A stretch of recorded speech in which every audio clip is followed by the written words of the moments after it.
Jepang, salah satu negara yang ada di kawasan Asia Timur ini, memiliki beberapa fakta menarik yang mungkin teman-teman belum tahu.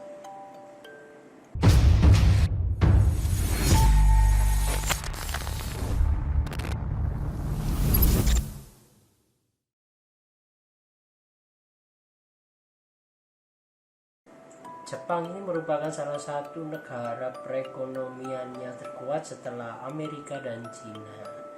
Di samping itu, Jepang ini juga memiliki kebiasaan-kebiasaan unik yang mungkin bisa kita contoh di negara tercinta kita ini.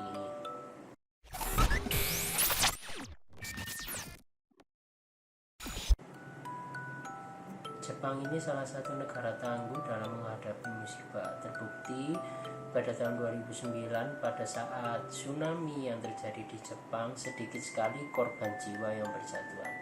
Hal ini disebabkan oleh disiplinnya warga Jepang dalam menaati aturan-aturan yang dibuat oleh pemerintah.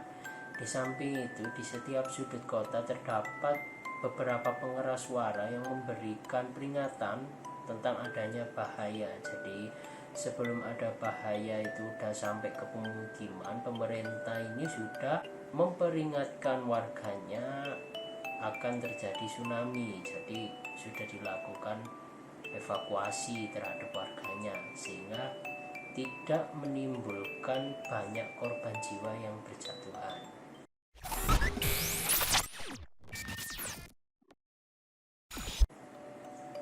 Jepang ini memproduksi hampir 90% film kartun atau anime yang ada di dunia. Jadi mungkin salah satu yang bisa membuat Jepang ini menjadi pembuat film kartun atau anime terbesar di dunia karena warganya yang kreatif di sana. Jadi apapun ceritanya bisa dijadikan untuk anime di Jepang ini. Mulai dari sekolah, olahraga, hingga kehidupan sehari-hari pun dijadikan anime. Tujuan awal membuat anime ini di samping hiburan, Jepang juga ingin mengenalkan beberapa budayanya kepada penikmat anime, terutama yang berada di luar Jepang. Selain itu, anime ini dibuat juga untuk memotivasi kehidupan yang ada di Jepang. Mungkin bisa diambil contoh seperti Kapten Tsubasa. Kapten Tsubasa itu kan anime yang bertema tentang sepak bola ya, tentang olahraga. Jadi di situ warga Jepang mempunyai harapan yang tinggi terhadap timnas Jepang untuk menjuarai Piala Dunia sesuai alur cerita yang ada di Kapten Tsubasa. Hal ini mungkin menjadi sebuah kebanggaan tersendiri ya. Pada tahun 2002 Jepang sempat menjadi tuan rumah Piala Dunia bersama Korea Selatan. Walaupun tidak menjadi juara, Jepang itu sempat lolos dari penyisihan grup pada waktu itu.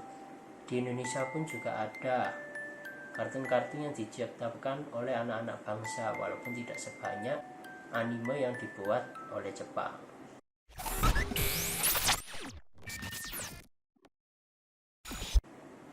Tolak ukur orang Jepang bahwa orang itu kaya bukanlah memiliki mobil, melainkan di sana itu ada beberapa tolak ukur yang mungkin berbeda dengan orang Indonesia ketika menganggap orang itu kaya.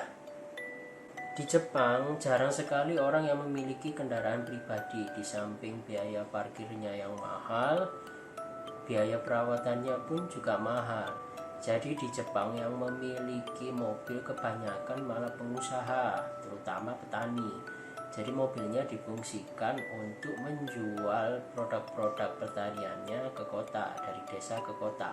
Berbeda terbalik dengan negara kita yang tercinta ini, ketika mempunyai mobil dikira kamu sudah kaya, walaupun mobil itu belinya nyicil ataupun kredit, itu tidak menjadi masalah. Yang penting gengsi dulu yang dikedepankan.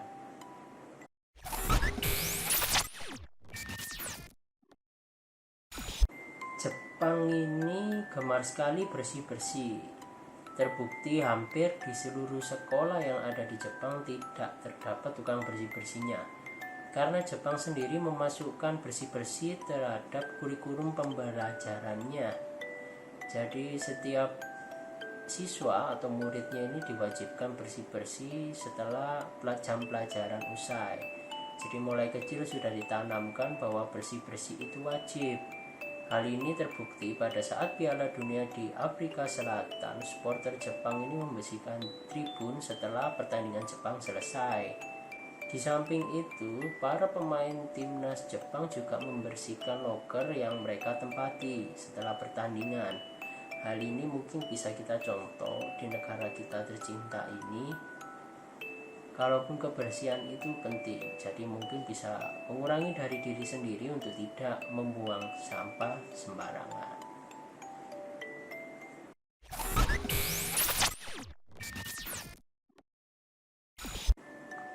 Harapan hidup warga Jepang itu tinggi. Kenapa kok bisa dibilang tinggi? Karena hingga saat ini banyak warga Jepang yang umurnya di atas 100 tahun. Hal ini disebabkan karena pola hidup mereka yang sehat, juga gaya hidupnya yang sederhana.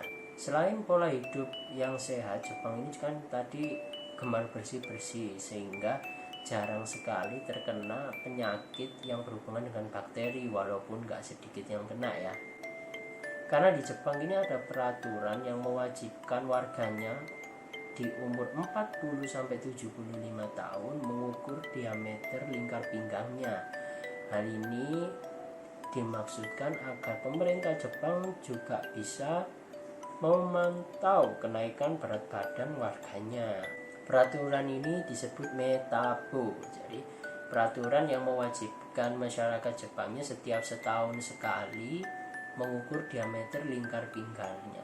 Hal ini terbukti efektif untuk mengurangi tingkat risiko penyakit diabetes dan stroke, sehingga rata-rata harapan hidup di Jepang sangat tinggi. Bahkan hingga sekarang ada beberapa orang yang umurnya lebih dari 100. Jadi di Jepang itu kebanyakan menghindari makanan junk food. Jadi junk food itu makanan siap saji. Pola hidup yang sehat merupakan kunci rata-rata hidup di Jepang menjadi tinggi. Itu tadi beberapa kebiasaan yang mungkin bisa kita contoh di negara kita tercinta ini. Mungkin masih banyak kebiasaan yang gak saya jelasin di video ini. Mungkin di lain waktu mungkin bisa saya jabarkan lagi, bisa saya sampaikan di video ini. Jangan lupa like, share, and subscribe channel ini, di-share jika mungkin. Informasi-informasi yang saya sampaikan bermanfaat buat teman-teman semua. Terima kasih.